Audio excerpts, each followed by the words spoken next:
Welcome back into 302 Sports Weekly, ladies and gentlemen.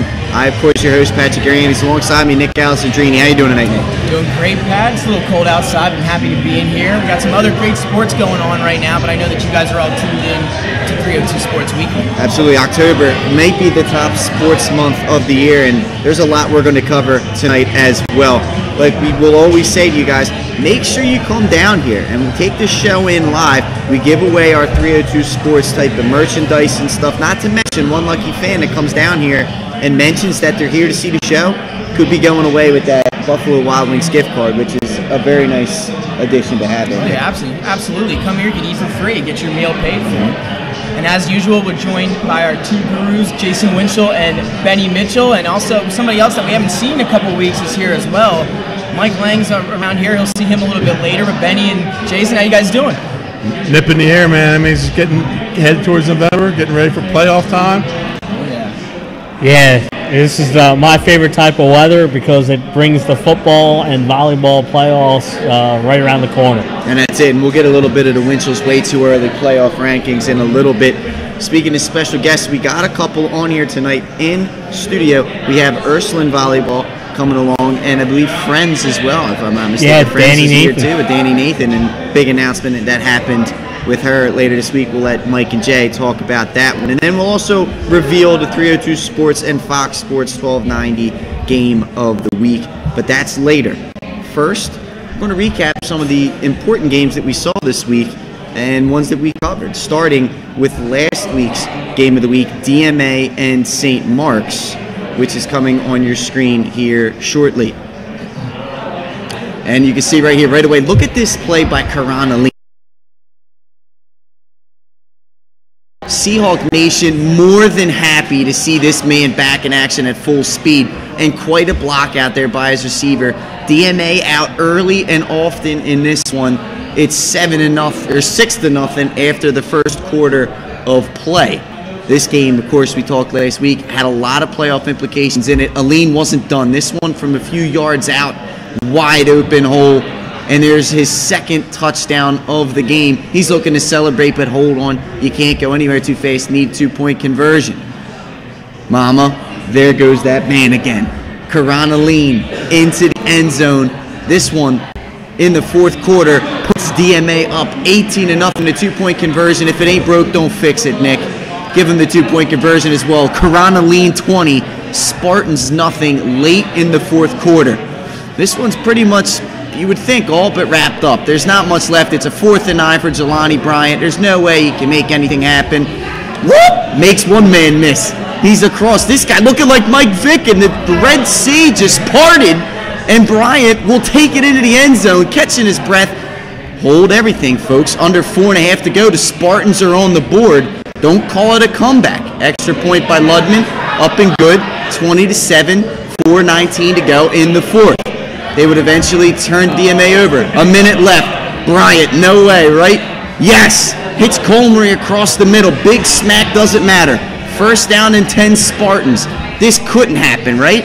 Here's Blake Sanders on the wheel route. Bryant right in stride into DMA territory. Oh, my Lord. We have ourselves a game. Only 26 ticks to go. They move it to 43. Bryant's back. He's looking. He's looking. Breaks one.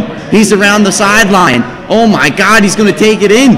Jelani Bryant with just enough gas to get in there. This is a one-possession game here, Nick Alessandrini. There's still 31 seconds to go. All of a sudden, the Spartans find themselves with a chance to win this one. They need the onside kick, though. This one is close. And who's got it? Who's got it? Oh, my God. The Spartans got the ball. They got the ball. It's going to be St. Mark's with a chance to win. Wait. Hold everything, folks. There's a penalty marker on the field. When the refs huddle, that's usually not a good sign. 87 thinks the Spartans got it. But wait a minute. After further discussion, the officials say a ball was touched prior to the 10-yard increment. Does not matter who recovered it. Automatically DMA football there.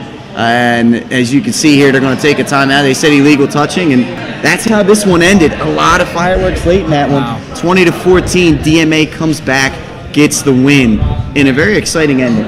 Yeah, and that's a tough one there for the Spartans. We know they're in a battle for the playoffs right now, and they got another big one coming up, but we'll get into that a little bit later. Absolutely. Keeping this thing right along. We had a big game down to 302 Sports South, and Benny, this one, a little bit of a shocker. A big shocker. Like I warned last week on the broadcast, expect the unexpected in the Hamilton Conference. Roll tape. It starts right off with an onside kick right to the chest, and boop, right out of the way. Sussex Tech, they've got the ball. And after a little bit of celebrations, the Ravens, they're going to have the ball on the 1 yard line. And Mike Norsworthy goes in from 1 yard out. Ravens up 7-0. Sussex Tech quickly adds to their lead when Chase Snyder rolls out and finds Grant Lamers wide open, and he does the rest. Sussex Tech goes up 14-0, and things are starting to get a little quiet in Ryder Stadium. After a Caesar Rodney fumble, Sussex Tech caps a 94-yard drive, and Norsworthy takes the toss and weaves through traffic for a 7-yard touchdown run. And this is where shock is starting to set in Ryder Stadium. This is 21-0, a game that everybody had CR winning. The Ravens put CR deep in a hole. One more score before the half as Jalen Sneed takes the handoff and goes off tackle down the sideline. 28-0, Sussex Tech. Still in the first half, Sussex Tech keeps it rolling. Custis picks up this big first down as the clock runs out in the first half, and the Ravens take a 28-0 lead in the halftime. The Ravens are coming. The Ravens are coming. They're definitely coming. And then, Caesar Rodney started his half with their own onside kick, but the Ravens held, followed by this run. Custis takes a handoff and goes untouched through the line, races down the sideline, 69-yard run. Sussex Tech puts the game under the running clock, 35-0, early third quarter. Late in the third quarter, the Riders get in the red zone, but the quarterback drops back, and ball knocked out of his hand, and Trey Hatfield, Johnny on the spot, and recovers the fumble for the Ravens. The Ravens just keep rolling early in the fourth quarter as they continue to work off tackle. This time, Connor Ellingsworth, he bullies his way to the end zone, and a 41-0 Sussex Tech lead. And Caesar Rodney, they prevent the shutout with 4 minutes to go. And coming up, Scotty Flowers goes around right end on the sweep and caps the nice scoring for Sussex Tech. Sussex Tech changed the playoff race in Division I with this 41-6 victory. And Pat and Nick, this is an example of why the Henley Open Conference is called the SEC of Delaware High School football. Every week you got to strap it up. That's it, man. SEC of high. How about that? I like that. The SEC of Delaware High School football. There it is. Well, we have one more game that we wanted to recap here, and it was a doozy. It was AI versus Howard, a big D2 game.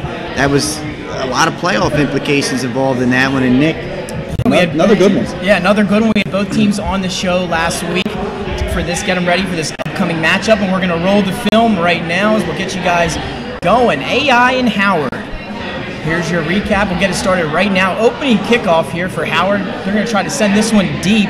James Naylor going to get it at about the 10. Going to try to make something happen here, but he's going to run into a host of defenders of Howard Wildcats, and they're going to drag him down at the 5, their own 5. So AI, not great field position to start.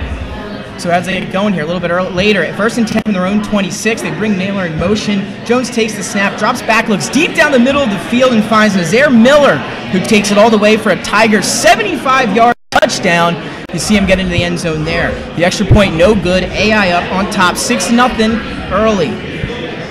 And we'll fast forward a little bit later. Now later on in the first, Howard driving on the AI 10-yard line. They hand it off to Reeves, who has some blockers in front of him. He's going to get in. No, he's not.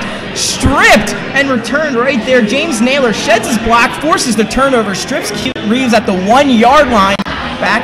Ball back to AI. Now to the second quarter, 3rd and 6 for the Tigers, their own 45 when Jones takes the snap, and here comes Stephen Forby hard on the blitz. Ball's knocked loose, and it's going to be scooped up by Isaiah Kelsey, who's going to take it all the way back for a touchdown. Howard getting on the board. Extra point would be no good. We are all tied up at 6. Look like Randy Moss with them strides, didn't he? Holy smokes. Now the next possession for AI, 1st and 10 from the 11. The Tigers use some motion. They send Nazaire Smith. He comes back, though, and gets it on the end around and takes it in for the Tigers touchdown. Tigers would go up now 13-6 after the run by Nazaire Miller. Then immediately following the Tiger touchdown, Evans going to pooch this kick to about the Howard 30, and it's going to hit him in the hands, and now it's a loose ball. Ball up for grabs when Elijah Edmonds speeds down the field, beats the Wildcats to the football. Possession AI. Then a few plays later, AI at the Howard 20. Jones out of the gun, takes the snap, quick drop, and is going to let this one go down the left side, down the sideline. And what a catch. Right there, Jameer Dantley goes up over the defender, reels it in for another Tiger score. It's where Mama keeps the Thin Mints, right? Exactly. That's where you got to put the ball. A little band action now here at halftime, giving the fans what they want. You know, everybody shows up. They love the band at the half. You get it there. And now we fast forward late in the third quarter. AI looking to strike again. Here we see the trickery, a little reverse, and he's going to throw it. Man, I hear sweet Georgia Brown on that play, baby. A little globetrotter action. That's it. Wide open to Leroy Lynch, the fourth, who we had on the show. He reels it in for the fourth, touchdown. baby. You saw the DBs, they bit hard on that reverse, leaving him wide open. Then in the fourth, Wildcats trying to stick around to go from the 3-yard line, but oh no, Pat, they lost the ball again. Oh no. The second goal line fumble of the day for the Wildcats. Just something they wouldn't be able to overcome, as that would do it. AI Tigers get the win over the Howard Wildcats 27-6, and a big win for AI, Pat. Absolutely. And fellas, these games had playoff implications, and you know, talk a little bit about how, you know, the playoff structure, and I know we're going to get into some projections later, but AI's, they're trying to keep pace with Delmar with that undefeated record. AI, yeah, they got a couple Division I wins, so they could be the number 1 seeds. That's how important that game was for AI Pond to stay in the lead in the Division II race. However, that's going to drop them back to the middle of the pack. I think they're fine. I think they still get in this one. Interesting enough, though, AI is doing their best. They're earning that number 1 seed, and they could see a Woodbridge. Woodbridge wins this week, and that could be your first round game. it's nuts. Jay, the Spartans specifically, they look to be in trouble a little bit. Yeah, it doesn't get any easier. They still got Woodbridge and Slazy Animal on their schedule, and the Vikings, who are having a better year this year. So 3 tough games. They're already at 3 losses. They can't afford any more. They might be out with 3 losses as it is, but they have to win out and hope for luck. You go back to that Sussex Tech Cesar Rodney game. Cesar Rodney was sitting pretty at 4-3. 6-4 would have got them in the tournament. They still got Dover and Sussex Central left. And we got Brandywine Division II game. That's low points for a Division I team. Cesar Rodney, they may be outside looking in, and they may have opened the door for an Appoquinimink. They may have opened the door for a Smyrna. We'll have to see. We'll talk a little more football later, but next, I got some special guests coming on with volleyball talk. Mike and Jay are going to take over and talk with Ursuline Volleyball coming up right here after the break. Unique Image opened for business in Wilmington, Delaware in 1979 with one focus: wowing our customers with great products and even greater customer service. 30 years later, we are still doing exactly that. Whether you're looking for marketing tools to promote your business, gifts for your employees or clients, or planning a special event, we're here with the voice of experience to help you every step of the way for your complete satisfaction. Visit our new showroom in the Mill Creek Shopping Center, 4577 Kirkwood Highway. Unique Image, you envision, began his career in home finance in 2002 as a mortgage consultant. Since 2002, Brian has helped over 1,000 home buyers achieve their dreams of owning a home. Brian's knowledge of current market conditions and his detailed evaluation of buyers' finances ensures that each buyer will receive the best mortgage to fit their needs. Brian is often commended on how efficient and effortless he makes the mortgage process for everyone from first-time home buyers to investors to experienced buyers. For the loan that fits you, contact Brian today. Mr. Italian began his career in home finance in 2002 as a mortgage consultant. Since 2002, Brian has helped over 1,000 home buyers achieve their dreams of owning a home. Brian's knowledge of current market conditions and his detailed evaluation of buyers' finances ensures that each buyer will receive the best mortgage to fit their needs. Brian is often commended on how efficient and effortless he makes the mortgage process for everyone from first-time home buyers to investors to experienced buyers. For the loan that fits you, contact Brian today. The Hadley Group is your local real estate resource. Brian Hadley joined Patterson Schwartz & Associates in 2005. In 2013, Nicole Flora joined Brian, followed by Emma Burnett and Grant Jepp in 2014. That's when the Hadley Group was formed. Patterson Schwartz Associates offer you exceptional knowledge of local market conditions and a commitment to represent you honestly and professionally. So for your next purchase or sale, think the Hadley Group. Visit our website at thehadleygroupre.com. Life's too short to hate your home. Remodel your home with the pros voted Delaware's #1 home improvement company. Ferris Home Improvements has something for every homeowner at their new showroom on the corner of Kirkwood Highway and Harmony Road in Newark, Delaware. Explore products and layouts with the area's top designers. Touch and feel products that inspire your dream space. Ferris Home Improvement's pride in the details make them the area's best in roofing, windows and doors, siding, decks, kitchens, and bathrooms. Want a professional no-pressure remodel? Go see the best at the Big Shamrock on Kirkwood Highway. Ferris Home Improvements. Quality workmanship from a neighbor you can trust. Life's too short to hate your home. Remodel your home with the pros. Nick Alessandrini, Mike Lang, Jason Winchell, and we are joined today by Ursuline volleyball coach Coach Heiss and two of her players, Grace Nordmeyer in the gray sweatshirt and Abby Rosillo. Ladies, welcome to the show. Thank you. How's everyone doing tonight? Oh, good. Do you have a chance to get any food? Yes. Oh, yeah. Awesome. Well, so as you know, we're streaming the game tomorrow night against Padua, which is why we asked you guys on. We wanted to pump up the big match tomorrow night. It's the end of the season. I wanted to ask you quickly about your schedule. Of 11 Delaware opponents on the schedule, 10 are going to be in the tournament, barring some last-minute changes. And you also play Bishop Shanahan and Emmaus, two very good teams out of Pennsylvania. Obviously, we know your scheduling strategy, and it's paid off in the past. You like to, I guess, you like to challenge your players as much as possible. Is that the philosophy behind your scheduling? Yeah, I like to have a tough schedule. Not only the best Delaware schools, but this year we decided to go out of state and get some of the better schools. And Bishop is really good at this. It happened that Green Fury got hurt right before that, so he came in with a different lineup and did very well in that tournament. Yeah, so your team is 11-3 with 2 matches to play, and a lot of them had been without Corinne Furry. Can you just talk about some of the players that stepped up all season and to keep the Raiders, up top? Well, really the whole team has stepped up, but I want to take note of these two young ladies, Grace and Abby, and also Kylie Knockett. They have just, we had to make some changes in position. Grace had to play a different position, Kylie had to play a different position, and they just really performed outstandingly well. And then Abby had to keep us calm on the court and also play her spot. So it was a team effort, but really want to take note of the seniors and Kylie for really doing an outstanding job getting us where we are now. All right, ladies, this is for you. You guys, we talked about your schedule. Still, you play Padua, they're your neighbors, up the street, it's the rival.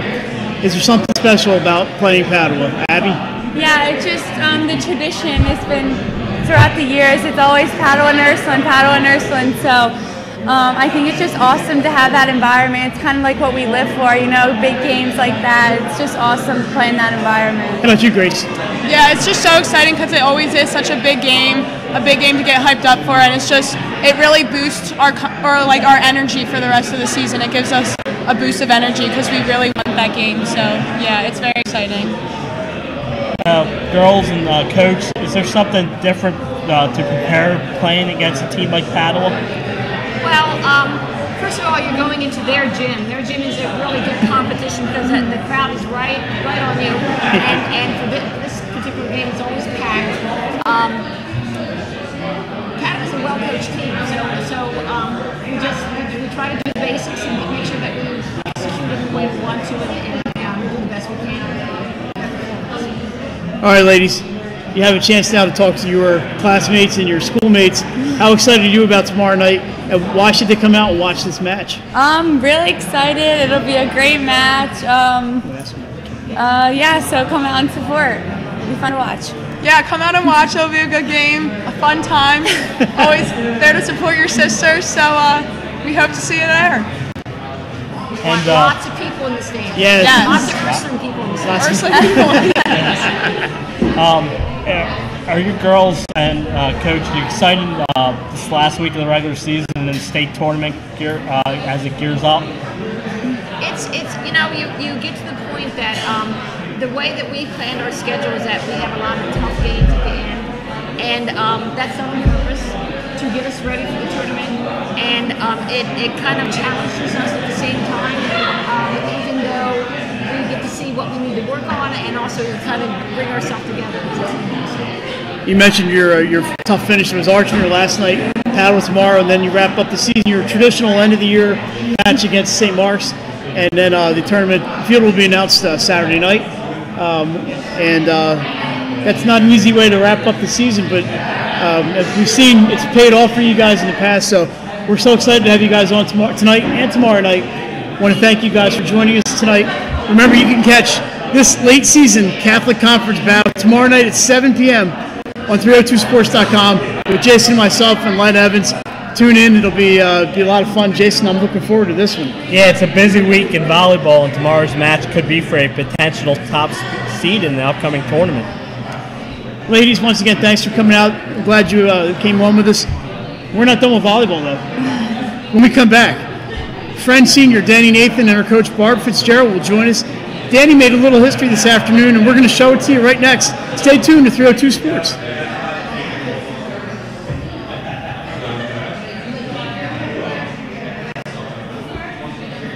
All right, thank you very much. As a military wife, I love helping our airmen and their families with financial tools to help provide financial stability. I promise to make a positive difference in your financial life, from helping you to lower your payments to discovering ways to help you save for your children's future. From the needs of college students and first-time auto buyers, I promise to identify and take ownership of your needs. Local people, local decisions, Dover Federal Credit Union. As a military. Hi, I'm Scott Kammerer from Soecial Concepts. Soecial Concepts is an award-winning restaurant group on the culinary coast with 10 locations. We're a chef-driven group. Come check us out. See you soon. Soecial Concepts believes in the vision of our founder, Matt Haley: cook beautiful, simple food, develop the people we work with, and make the world a better place. Soecial Concepts on the culinary coast with 10 locations from Lois, Delaware to Fenwick Island. Come check us out.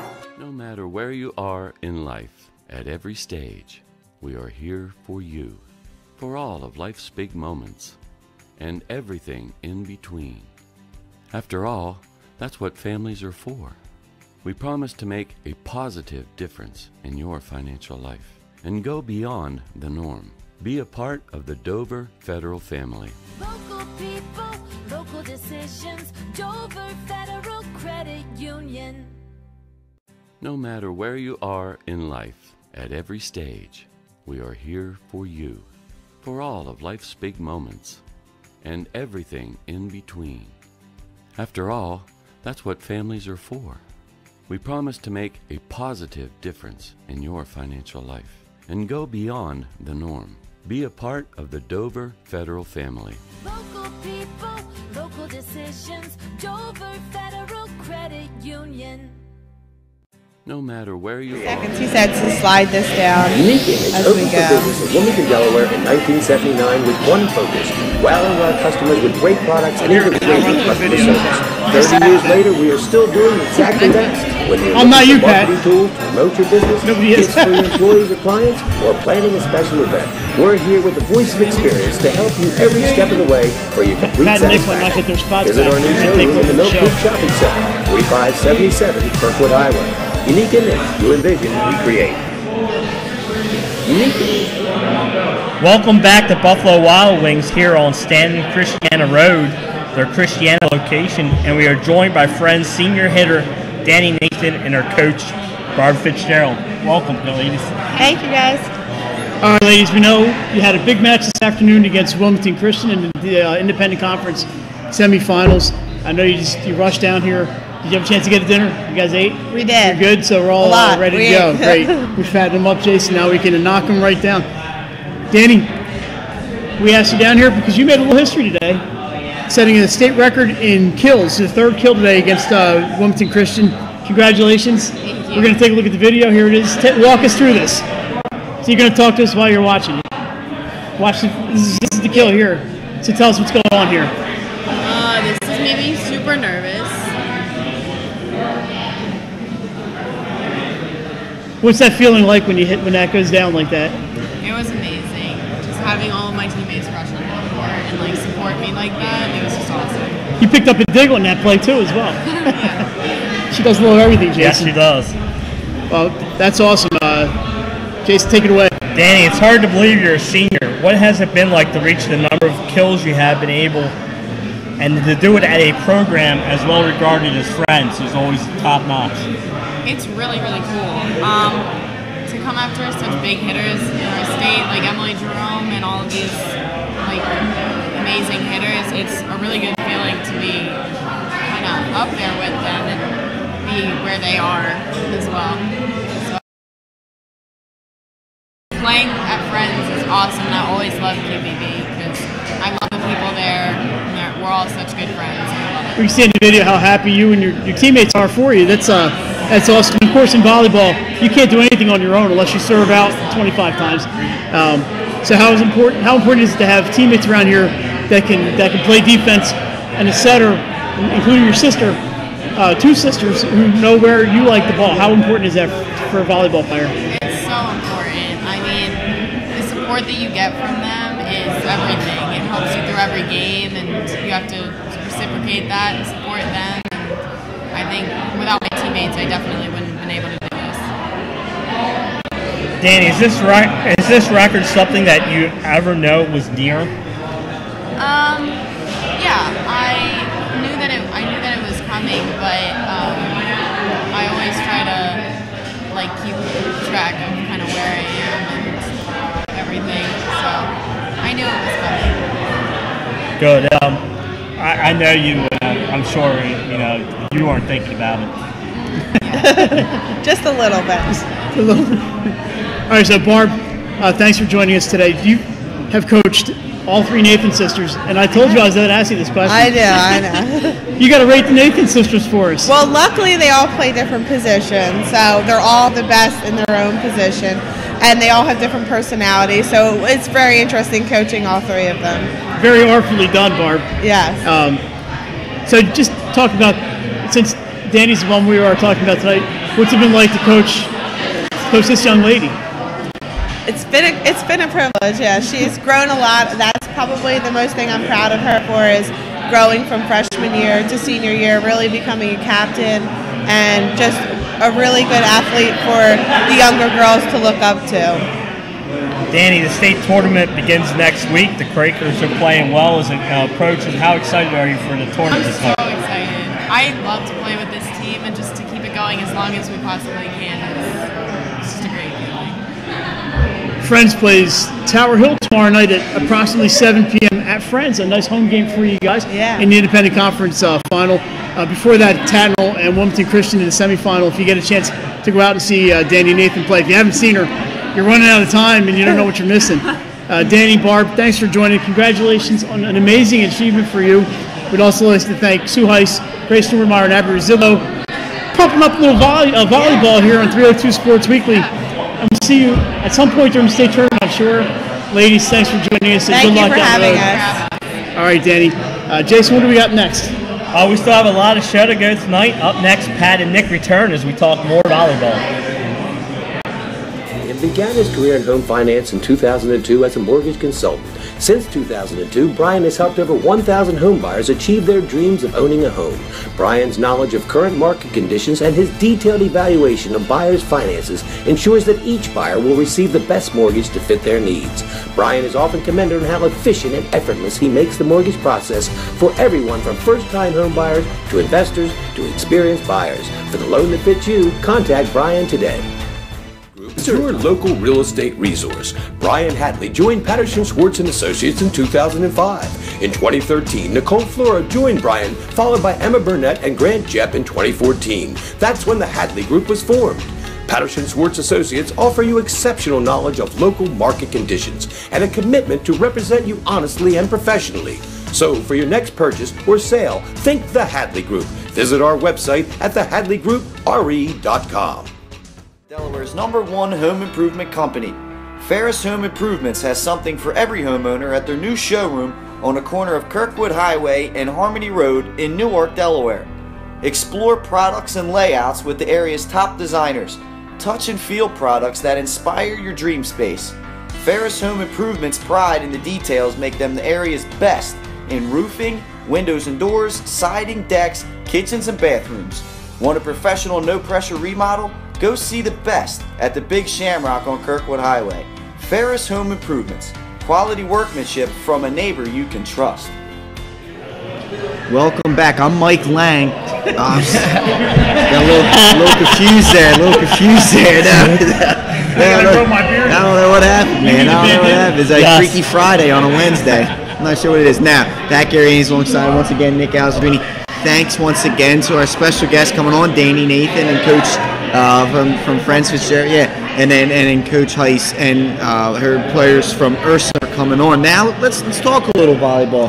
Before we jump into it, keep an eye out. This Saturday will be a volleyball playoff selection show, much like we did last year, Nick, with the basketball tournaments. We're going to do it this year for volleyball as well. That's going to be Saturday at 8 o'clock. And just keep that on your schedule. Guys, it's got to be exciting, right? Once again, Mike Lang and Jason Lynch joining us here. This selection show, it's going to be good, man. It's going to be fun. It's my favorite time of the year. It's like Christmas morning to me. I can't wait to be down there Saturday night as we reveal the brackets for all your volleyball fans. Tune in and see where your team's going to be playing. Absolutely. So let's dive right into our big game that's coming this week. You guys talked with Ursuline about it. Number 4 Ursuline visiting number 1 Padua. It's going to be a good one. Talk to us about it. Yeah, it's last week of the season. 2 arch rivals. You know, they might play it down a little bit, but this game means a lot to both of these teams, whether they tell you it does or it doesn't. Padua, a lot of people thought Padua was going to be not down, but they're a lot of new starters, and they're rolling right along. They're 13-1. Ursuline lost a tough 5-7 last night at Archer. Coach Heiss talked about how purposely they make their schedule really, really tough at the end of the year. So it's a good test for both teams heading into the tournament. And I wouldn't be surprised if they play one more time somewhere down the road. And Jay, they played earlier, October 3rd. They met up in the beginning, a little bit earlier in the season. And Padua got the best of them. 3-0 there for them. What's going to have to happen this next time? Yeah, and Padua has had Ursuline's number in the regular season. They swept them the last 2 years and got the first one this year. But Ursuline has got them state tournament time. So I think Ursuline wants to prove that they can beat the Pandas in the regular season. I think they want to go on the road, try and take that Padua crowd out early. Maybe take the first set or two and grab an early lead. It's going to be an interesting one. Coming off of last week, the Raiders lost a tough one in Wilmington Charter. The Pandas came off a sweep of top-ranked Archmere last week, and that's what gave them that top-ranked record this week, right? I was at Padua on Friday night.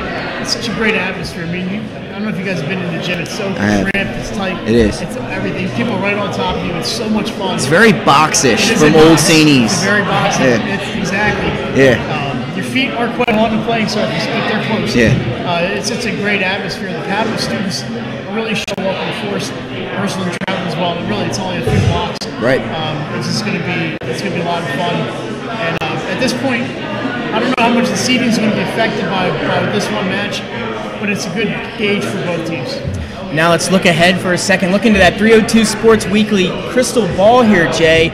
Now it's time for some Winchell's way too early volleyball seedings. So this game hasn't happened yet, obviously, but if it were to end right now, what would you think the seeding would kind of look like for the tournament? Well, I have Padua number 1, Archmere number 2, Wilmington Charter number 3, Ursuline number 4, DMA number 5, CR, the surprise team. They're the 6th seed currently, followed by 7 Conrad and 8 Smyrna. So those teams will receive first-round buys, and that's a great top 8 right there. But like Mike said, there's still a week left to go in the season, and bonus points can play a factor. So as I get into teams 9 through 24, watch and see if any of them jump up. Yeah, I have a projected list. Jason's top 8 and mine have 7 of the same 8 teams. I have Friends in the top 8, and Cesar Rodney just outside the top 8. So there's still a few variables that are in there, but we're pretty much, we do this every year. We're usually right next to each other there. So Jay, let's talk about it. Seeds 9 through 24. Who's going to be fighting for those spots? Yeah, and like we said, Friends, I have them right outside, but they play today and tomorrow, so good chance for them. If they win tomorrow, they could jump as high as a 5 seed possibly. So there's a lot. Everyone's also bunched up. 10 St. Mark's, 11 Delmarva Christian, 12 Tower Hill, 13 Indian River, 14 Newark Charter, 15 Red Line, 16 Cape Henlopen, 17 Dover, 18 Mount Pleasant, 19 Appoquinimink, 20 St. Elizabeth's, 21 Caravel, 22 Sussex Central, 23 Middletown as they jumped up after a 4-point win the other night. And St. George's Tech is the 24th seed. They got the auto bid. They're going to be anywhere from 24 to probably 21 depending on the last weeks of the regular season. It's going to be interesting to see how these things play out. Now, we see 4 Diamond State Conference teams in that top 8 and 6 teams in the top 15. This is an impressive conference. Yeah, well, it's really an amazing conference. And, the addition of Wilmington Charter a couple of seasons ago just really boosted that conference. DMA has gone from a middling team. DMA is going to probably finish season 10-5. They're really good. Conrad is the talent they have. There's so much talent in that conference. You go to a match, you never know who's going to win, and it's so much fun to watch. And those teams, they battle every night. It's a lot of fun. It's a great conference, not just in volleyball, but especially in volleyball. And then still talking volleyball here. 3 Flight A teams and 4 Henlopen North teams are in the tournament right now, but a couple of them are on the bubble with the season ending on Saturday. What do you guys think about that? Yeah, Middletown is on the bubble along with Sussex Central, so those 2 teams, could drop out, but another Flight A or a Henlopen team could jump in. So it's interesting to see. But if you asked me and Mike at the beginning of the year if we thought 3 Flight A teams and 4 Henlopen North teams would do it, I wouldn't say it. I think the teams that are fighting, I know we're fighting here, Christiana and Lake Forest, right on that bubble, but a great season for Christiana. How about them? They're 11-3. How about that? So we're going to see how this season ends up. It's the final week, man, that final countdown. Here we go. Remember, tomorrow night, 7 p.m., right here on 302 Sports, Padua and Ursuline. Make sure you're tuning in and watching that one. When we return, we're going to find out what our Fox Sports 1290 and 302 Sports Game of the Week is. It was the fan vote once again this week. We got Jon BUZBY joining us along with Benny Mitchell to break down this one right here on 302 Sports Weekly. I love helping our airmen and their families with financial tools to help provide financial stability. I promise to make a positive difference in your financial life, from helping you to lower your payments to discovering ways to help you save for your children's future. From the needs of college students and first-time auto buyers, I promise to identify and take ownership of your needs.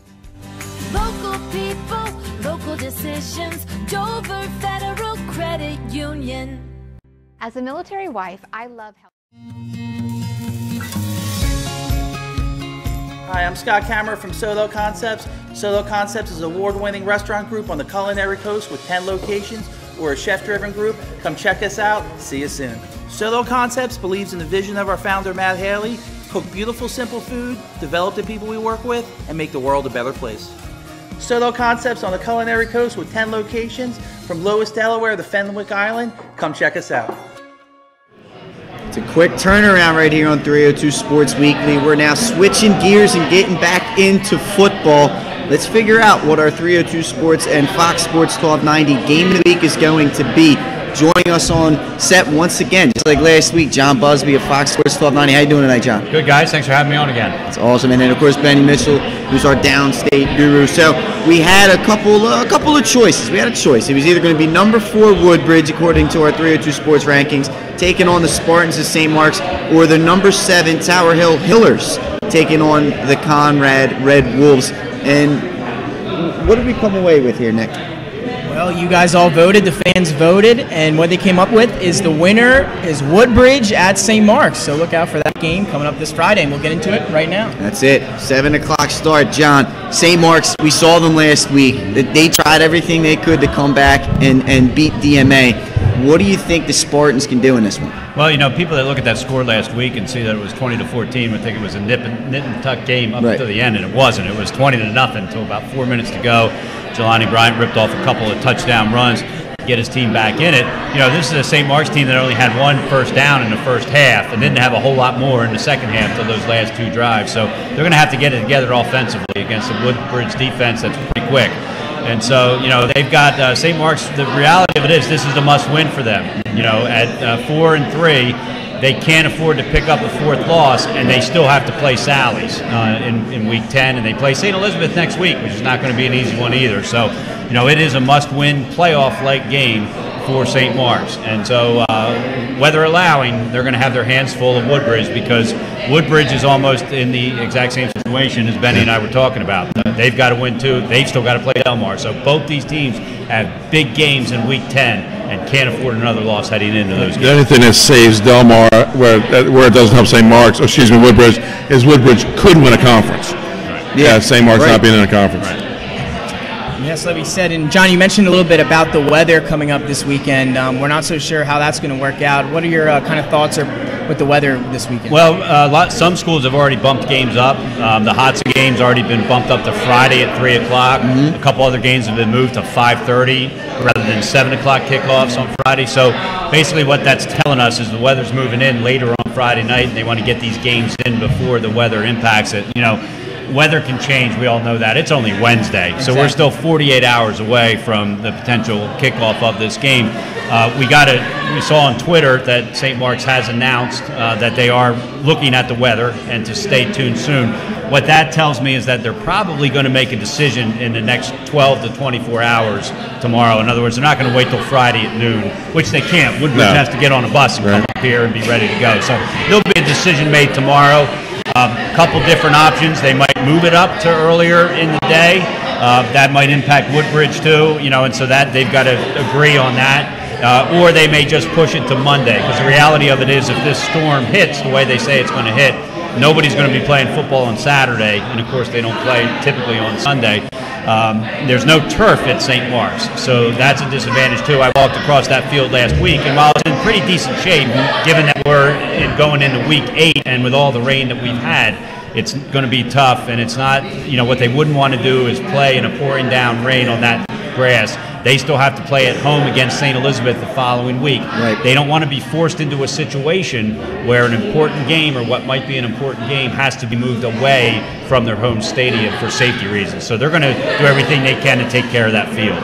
Now, Benny, you know, we like to joke around, you know, outside of the show about how down south's a different area, and for some reason, us up here in the north don't pay attention to the team. So Woodbridge, talented bunch down there, very talented bunch. The Ocho, I mean, we've they have talent all over that field. After they lost to Wilmington Friends, they were being outsized at the corner and the safety position. So what they do? Jelon Kane moves from linebacker to free safety. Next game, he has 2 interceptions. He's player of the game. But they have the parts that they can move around. They've also got a couple of linemen that have been out early in the season. So Woodbridge is back to full strength. It looks like they've cut the penalties out. You know, they're back to those 35-0s. You know, 47-7 last week. They're scoring points again, and they're loaded with athletes this year. They're dangerous. Absolutely, and again, special thanks to Jon BUZBY for coming on, and thanks for joining us on set.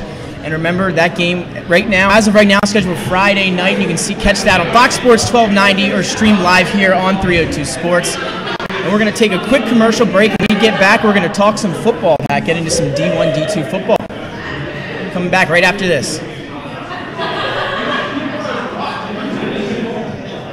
At every stage, we are here for you, for all of life's big moments, and everything in between. After all, that's what families are for. We promise to make a positive difference in your financial life and go beyond the norm. Be a part of the Dover Federal family. Local people, local decisions, Dover Federal Credit Union. Business in Wilmington, Delaware in 1979 with one focus, wowing our customers with great products and even greater customer service. 30 years later, we are still doing exactly that. Whether you're looking for marketing tools to promote your business, gifts for your employees or clients, or planning a special event, we're here with the voice of experience to help you every step of the way for your complete satisfaction. Visit our new showroom in the Mill Creek Shopping Center, 4577 Kirkwood Highway. Unique image, you envision, we create. He began his career in home finance in 2002 as a mortgage consultant. Since 2002, Brian has helped over 1,000 home buyers achieve their dreams of owning a home. Brian's knowledge of current market conditions and his detailed evaluation of buyers' finances ensures that each buyer will receive the best mortgage to fit their needs. Brian is often commended on how efficient and effortless he makes the mortgage process for everyone from first-time home buyers to investors to experienced buyers. For the loan that fits you, contact Brian today. Mr. Italian began his... And we're back here, ladies and gentlemen, on 302 Sports. Once again, thanks to Jon BUZBY coming on, breaking a little bit down. St. Mark's, Woodbridge, Friday night. As of right now, like Nick said, 7 o'clock, but we'll see what happens. That's weather permitting. Let's continue. Let's stay on the gridiron. We're welcoming Jason Winchell back on set for this one. Benny, your downstate game of the week. You got a good one. Number 3, Sussex Central against Cape Henlopen. What do you got there for that? First of all, this is the autism awareness game as the Sussex County Consortium sits in the Cape District. So each year Cape plays, whenever they play Central, it's usually the autism awareness game. On paper, this is a mismatch. It has mismatch written all over it. But this used to be a Week 10 rivalry game. And the game, it still has some rivalry to it because they're bordering districts down in Sussex County. So there's a chance that it's going to be competitive because, you know, it's your name's on the line, man. You got to be on the boardwalk this summer, so you know you got to represent. But Cape's going to be limping into this game. They've had a ton of injuries. I talked to Coach J.D. Mall on Tuesday, and he said he's had 18 different kids injured throughout the season, and anything from ankles to knees to concussions. For them, quarterback, defensive back Sam Jones is back. He's been back for 2 weeks now. Now he's starting to get back in the timing of things with his receivers. So you might see a little more of a passing game out of Cape Henlopen this weekend. Sussex Central, they're in full steam. Yeah. I mean, they're coming in. Veteran coach John Wells, he'll have them mentally prepared. First thing comes to mind on a night like Friday night is trap game. You know, you're rolling. You got the 1-6 Cape Henlopen Vikings, but it's got a slight rivalry to it. You don't want your kids falling asleep for this one. Remember last year, they were on a similar run. Sussex Central was on a similar run going into Week 9. Go up to Caesar Rodney, and they end up getting beat by the Caesar Rodney Riders last year. The Riders 14 points in the third quarter to win that game. The Golden Knights, literally, they have a stable of running backs. They have 6-7 different guys that touch the ball, but the defense has been their story, allowing less than 6 points a game this year. Absolutely. With 4 shutouts. Hey, look, they have not let me down yet. I've been saying Sussex Central all year. They've been doing it. Sam Jones, same guy who played Flash Gordon, correct? That's Sam Jones. That's not same guys. That's just a little curious, that's all. And now, Jay, we look to another big game coming up this weekend, a little bit up more north. Sally's coming back home to Baynard Stadium. They just finished up a 4-game road trip where they went 2-2. Now they're looking to come back and stay undefeated at home. But it's a tough matchup against an out-of-state opponent, Westminster, Maryland. How do you see that game going? Yeah, Westminster's 6-2 against one of the toughest schedules out there in that 3A West. Mm-hmm. The Wild West is what they call it. Of the Maryland thing. They're a very good team. Sally's went down there last year and lost a tough one, 30-20. I think Sally's, in order to stay in this game, they're going to have ball control and keep that Westminster offense off the field. If Sally's can get that ground game going and have their 6, 7, 8-minute drives that their Sally's football is used to having, I think they have a chance. Plus, they're undefeated at home. They haven't lost at home yet. Now, of course, they haven't played a team like Westminster at home, but I think this is a game. It's a homecoming weekend. I'll be at the alumni tailgate beforehand, so it's a big deal on alumni weekend up there. But this is by far one of the toughest teams they've had on alumni weekend. Be interesting to see what the Sows do, fighting for playoff positioning. Another good game in D1. Number 7 St. George's at number 2 Hodson. This was a Flight B rivalry for a good 8 years since St. George's came into the league. This Friday, and they moved this game up. This is a 3:30 start. Benny, you talked about trap games earlier, right? Hodson's playing well right now, but under Coach John Wilson, St. George's has kind of had a renaissance after a poor year last year. Could this be a trap game for Hodson? Absolutely could be, because you're Hodson. You're looking down the road to Middletown. You haven't been in a big Division I Flight A game yet, and now you're going to be in Week 10. And you don't want to get caught looking ahead. So, Coach Moffitt, he's been around a long time. I'm sure, he's going to do what he can to keep his kids looking at St. George's. To Hodson's benefit, this is not only an old Flight B rivalry, it's that VOTEC rivalry, that they had going on.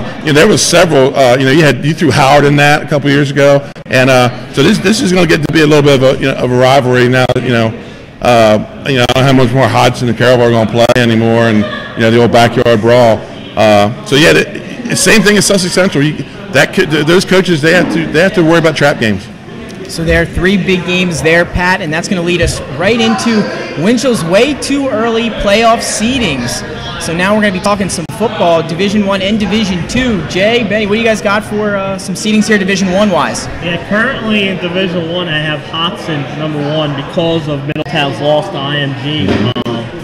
They're number 2 right now, but they're right there with Sussex Central. Sussex Central played a couple Division II games. Right. Then we have number 4 Dover, followed by Sally's, and St. George's Tech snuck in thanks to CR's loss, but St. George's Tech has got Hodson this week, so they could be right back on the bubble. So it's going to be interesting fighting for those last playoff spots. One more big game, and this brings me to it, in Sussex County. It's Sussex Tech and Smyrna Friday night. Everybody thinks Smyrna's done. They're not done. Yeah, they're not in there. They run the table. Yeah. Okay? They play a totally Division I schedule. They're looking at 7 to 9 bonus points. Smyrna could, if they went out, they could go in with a raw score of 41 or 42. If they're at 42, they're dividing by 9. They're now a 4-6.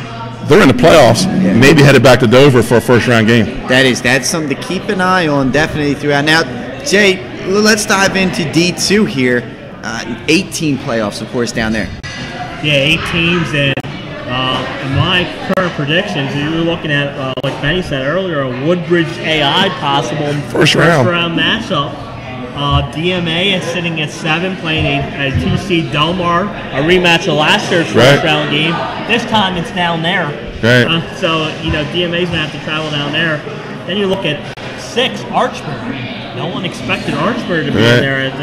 And they go and face a Tower Hill team sitting at 3 who hasn't played anybody yet. That's right. And you look at that 4 versus 5, Howard versus Wilmington Friends for the D2 City Championship, and a first-round playoff game. Could be interesting. Now, seeding-wise, there's some teams maybe mismatched out of order, at least what people see with the eye test. Right.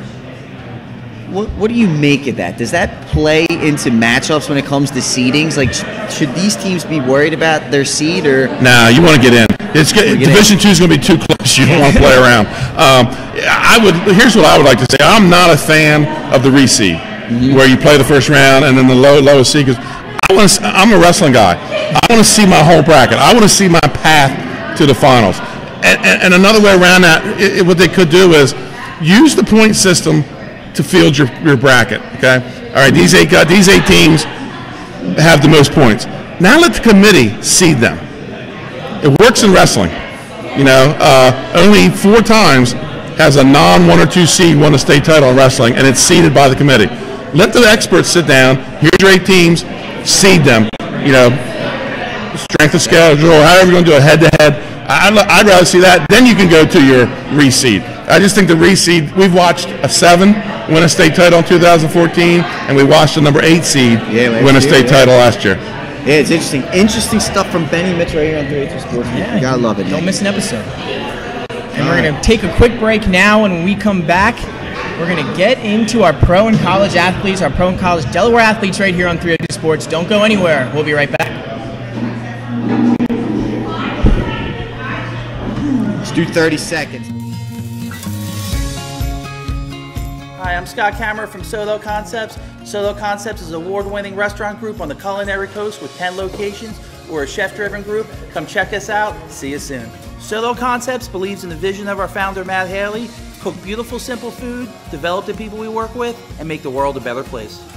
Solo Concepts on the Culinary Coast with 10 locations from Lois, Delaware to Fenwick Island. Come check us out. No matter where you are in life, at every stage, we are here for you, for all of life's big moments, and everything in between.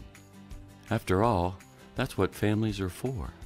We promise to make a positive difference in your financial life and go beyond the norm.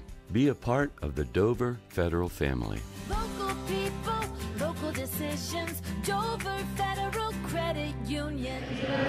All right, ladies and gentlemen, welcome back into 302 Sports Weekly. It's time to do the big wrap-up. Let's talk about some local colleges, athletes, and local professional athletes as well. Let's dive right in. Let's start with the colleges. Goldie Beacom College women's soccer. They battled to a 2-1 victory over Nyack in a tough CACC matchup this past week. They struck first in the 8th minute when a shot was taken but deflected by freshman Milena Immediato from DMA. She was there to tap in that deflection to put Goldie Beacom ahead. They continued to put pressure on Nyack in the second half, and in the 51st minute, junior Jenna Fannin from St. Mark's took the ball herself and ripped the ball into the back of the net where Mama keeps the Thin Mints. Her goal put the Lightning ahead for the big win. All right, Pat, now over to Wesley Volleyball. We have a little video here for you, too. The Wesley College volleyball team picked up a pair of wins on Saturday over Atlantic East Conference fellow Immaculata and Trinity Washington. In the win, Lindsey Berg, who you may know from Conrad, became Wesley's all-time leader in assists during the match, surpassing Beth Schlecker. She had 14 digs, 13 assists to record her 10th double-double of the season there. And then Eliza Hackendorf from St. E's paced the Wesley attack, 11 kills along with 8 digs and 3 assists. Let's move right along. Wesley football. One of the most successful, probably the best college football team in the state. You heard that, Blue Hens. We wonder if that's the case or not. Anyway, the number 8 ranked Wesley College football team, they were stunned by the Fighting Benny Pinellas. The Rowan Profs get the win, 28-27. Alex Kemp from Caesar Rodney, he reeled in 4 passes, and Kemp led the Wesley receivers with 73 yards receiving. Will Scott from Dover recorded 6 stops for the Wolverines. Not to mention Isaiah Mitchell from Middletown adding an interception. Now Wilmington University men's soccer in its 7th overtime game of the season. WilmU men's soccer team got a goal from Sam Jester, who went to Apo in the 103rd minute to defeat Dominican 2-1. Willstone came down with a 50-50 ball just outside the Dominican box and slotted Jester on the right side in the early going of the 2nd overtime period. His shot went off a defender and back towards the near post, getting past the Chargers goalkeeper for the 2-1 victory in the 102nd minute of the contest. Let's talk about some Dell State football. Let's check in with the Hornets. Unfortunately, they took a loss. South Carolina State gets a 30-19 win over the Hornets in the MEAC contest this past Saturday. Bryson Aline, you might know that name. It's pretty familiar, from Concord. He led the Hornets with 96 yards, rushing on 15 attempts for DMA's Karan Aline's older brother. And Teron Selby from St. George's, 5 catches and a season-high 88 yards. Now over to those Blue Hens on the football side here. They forced 4 turnovers and had a kick return for a touchdown. You may see that later. And a blocked punt en route to a dominating 38-14 win over the New Hampshire Wildcats to improve 5-2 and 3-1 in CAA play. Offensively, junior Pat Kehoe tossed for 2 touchdowns, while senior Kanaya Kane from Sussex Tech averaged over 4 yards a carry and added a touchdown in the contest. As usual, senior Troy Reeder had another stellar day with 8 tackles, 3 for a loss, and a forced fumble, a fumble recovery, and a blocked punt. Freshman Kendrick Whitehead got his first collegiate interception in the win as well. So big day for Delaware. Hey man, maybe I should take that back. UD back on the winning ways. Let's move along. Let's talk about some local athletes that are playing college ball and field hockey. Let's visit Newman. It was senior night this past Wednesday, and they got the win against Wesley. Double overtime, score 2-1, and a former Viking, Chelsea Kalasia from St. Elizabeth, she made the most of her senior night, scored both goals for Newman in the win. And now some more football, Salisbury football. Salisbury coming in ranked number 25, as number 25 kept its unbeaten streak alive with a 33-0 victory over Southern Virginia University. 3 players totaled 5 tackles, including safety Sean Carroll from Mount Pleasant, who tallied 3 assisted and 1 solo tackle while also recording a pass breakup. The shutout is the team's 3rd of the year and 1st in the month of October. Carroll is coming off an impressive performance this past weekend in Salisbury's thrilling 17-15 victory over previously undefeated Montclair State University.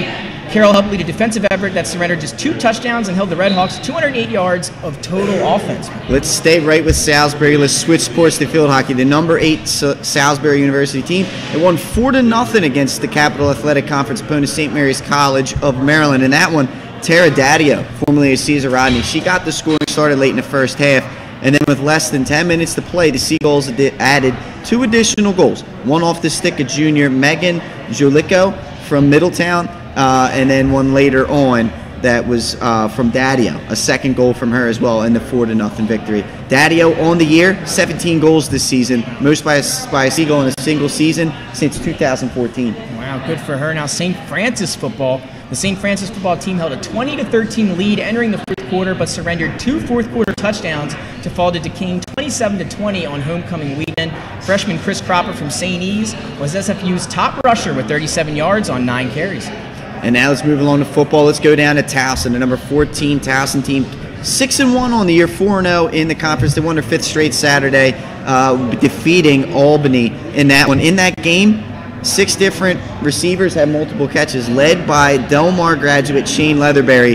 7 balls, 114 yards, and a TD. Towson coming to play the Blue Hens, 3:30 this Saturday. Get ready for that one. Yeah, big game. Little Flacco coming to Delaware. Jeff Flacco's little brother, the quarterback at Towson. Now on to Towson volleyball. Towson University fell in 5 sets on the road at Northeastern Sunday afternoon. Tigers were led by Annie Ertz's 22, and Emily Jerome, who you know from Padua, had 13, while Olivia Finkel quietly knocked down a dozen. Old Dominion. Let's talk a little Old Dominion football. Why are we talking about that? Well, you'll find out in just a second. They won on a game-winning kick by Nick Rice in a come-from-behind victory over Western Kentucky, 37-34. Why are we talking about that on 302 Sports Weekly? Well, Will Knight, Mr. Delaware himself, Mr. Delaware football from Smyrna, 1-yard touchdown run to complete a 9-play, 81-yard drive. First collegiate touchdown. Congratulations to you, Will. One of many to come. Absolutely. Congratulations, Will Knight. Now on to Delaware pro athletes. With the New York Giants, Quadri Henderson, who's from AI, went to Pitt. His first NFL start, he had 4 kickoff returns for 82 yards. He averaged 20 yards a return with the longest return of 25 yards. He was 1 tackle from breaking it, too. He just had 2 punt returns on the evening. Let's talk about the Jacksonville Jags, and let's talk a little David Greenwich. Last week against Dallas, Greenwich had his first career NFL catch, so congratulations to you, David. This week, doubled it. 2 catches, 17 yards, with his longest being 11 yards, so congrats to him. Hopefully keeps improving. Now on to the Philadelphia Eagles, where you know Wendell Smallwood from Red Lion. 9 carries for 32 yards, 2 catches for 5 yards, and a tough loss to the Panthers. Moving right along into the Tampa Bay Buccaneers, Chris Godwin of Middletown. He continues to impress. He might be pushing D-Jacks out of Tampa Bay. 5 catches, 59 yards, in a win over Cleveland. Now for the Cleveland Browns, Brian Buddy Calhoun from Del Castle, 10 tackles against the Bucs, so a big day for him as he reeled in 10. Absolutely. The Patriots, Deron Harmon, Caesar Rodney alum, 1 tackle, but the team got the win. Oh, yeah, that's all that matters. It's hard to root for the Patriots, but we got to root for Deron. Now over to the Chicago Bears. They've been playing pretty well recently. Bilal Nichols had 4 tackles, 3 solo, 1 assisted, a sack, and a forced fumble in the loss to the Patriots, who we were just talking about. So we can now say he sacked Tom Brady, probably the best quarterback in NFL history. So congratulations to you, Bilal Nichols. I did as well, but that was in Madden. Let's keep it going. Brian O'Neill from Minnesota Vikings. Guy has done nothing but starts since week 2. In the last 2 games against the Cardinals and this week against the Jets. So keep it going, Brian. Congratulations to all the 302 athletes on their accomplishments. Making it to that level is not easy. And again, if you know anybody that's playing professionally at any level that's from the state of Delaware, let us know so we can come on the show. Yeah, absolutely. Worth talking about for sure. And now it looks like we can get right into the favorite part of the show. Let's go right in. Top 10 plays of the week. Here we go. Number 10, it's James Naylor. We saw it earlier, Nick, when you were breaking down this game. Howard AI to the goal line. Is he in? Whoa, Naylor out of nowhere just did the old side swipe. A turnover. Now on to number 9 here in our top plays. Smyrna's going to try to punch this one in from the goal line. This one last Friday night in the Smyrna-Dover matchup. It's a little controversial. Yeah, Smyrna trying to punch it in 1-1,000. on the same theme here almost. Yeah, let's see how much time goes 3-1,000. by. It looks like, is he in? I don't know. Wait, what happened? Jalen Pace comes out with the ball. Dover, they're going the other way, and he's going to take it all the way. 99 yards for the Senators score, and what a big play that was. You don't play until the whistle's blown. That's what they teach you when you were young. Here's Chase Snyder, the great Lammers, number 8. We saw on Benny Mitchell's breakdown of this game, this ball thrown deep, wide open. Look at big number 80. Put them hands up there and make the catch. Nice play as Sussex Tech rolled in this one over Caesar Rodney. Now for our matchup, our Fox Sports 1290 302 Sports Game of the Week. And ladies and gentlemen, if you didn't know, Bronoline is back. There he goes, cuts left, finds a hole, and he's going to take off down the sideline. There he goes, the 20, the 10. Great follow in his blocker there, not going to get him, and he's back, ladies and gentlemen. That one all the way for the touchdown. Unbelievable, that young man. Number 6, Kevin, not Curtis, Custis. 69-yard TD run from Sussex Tech. Again, this one was all Tech in this one. And you can see here, one broken tackle. And let's turn on the Jets. Oh, my goodness. See ya. Some great effort by the CR defenders, but they're not going to get Custis. 69 yards for a touchdown. The kid's going to love that one looking back when he sees this. And now, Pat, for a little bit of your recap earlier, St. Mark's DMA Friday night. DMA up 20 in this one. But don't tell Jelani Bryant that. He's going to try to come back anyway. He's going to roll right here, step up in the pocket, see some open space, and he's going to take off. Look at the speed here, using his blocker to get on the inside, and nobody's going to catch him, getting St. Mark's on the board in this one. And they would score a couple more points, make this one close, Pat, or they would suffer a loss, 20-14. Oh, he hit the ref in a bad spot there, but that's a little Mike Vett. Here's Chad Jones to Nazier Miller, 75-yard. Watch the accuracy on this pass by Jones. This young man's been doing this for a couple of years, and you couldn't run the ball out there any better. Nobody is going to catch this young man. Beautiful throw, beautiful catch.